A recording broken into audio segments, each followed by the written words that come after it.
Welcome back to my vlog. Bumalik kami sa McDo ng Despicable Me 4 figures. Si AVL, ano ulit to? Basta AVL siya eh. Tapos di ko alam kung nakalimutan ko na pangalan niya eh. Pati ito. Nakalimutan ko lahat ng pangalan guys. So, bubuksan na natin siya for today. Kakabili lang namin. Ito na. Ayan na guys. O, ayan na guys. Ito siya oh. May hat. Ang kalbo niya bi. Nauubad din yung damit niya. Ang galing. Nakalimutan ko pangalan talaga niya guys. Nakalimutan ko na talaga bi. Oh, ang hirap naman.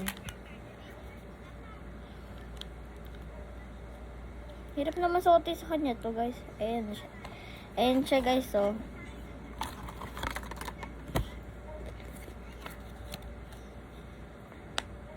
Ayun, hindi ko alam kung para saan to guys. Sa AVL daw.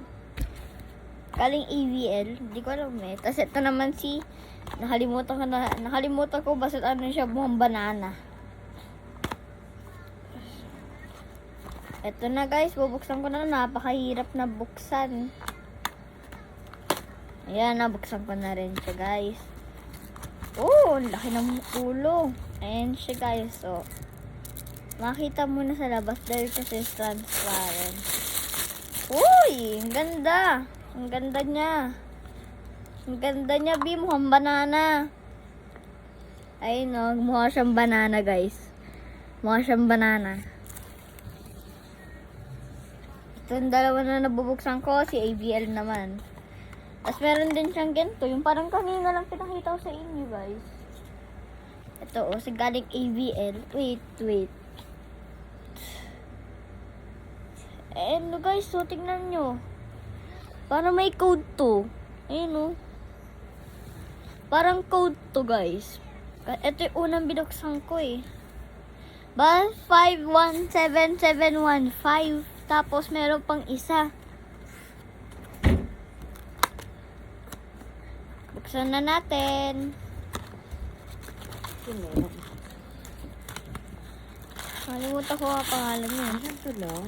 Alam ko naman kung Tapos ito naman si AVL. Ang social niya bis. Ang social. Walang body siya. Ito yung body niya. Si AVL. So, bye guys. See you in the next vlog. At meron pa siyang kasama galing AVL. Asan na yun? Ito parang code din siya dito kanina oh. Ayun pares lang silang code. Sige na guys. Bye bye. See you in the next vlog.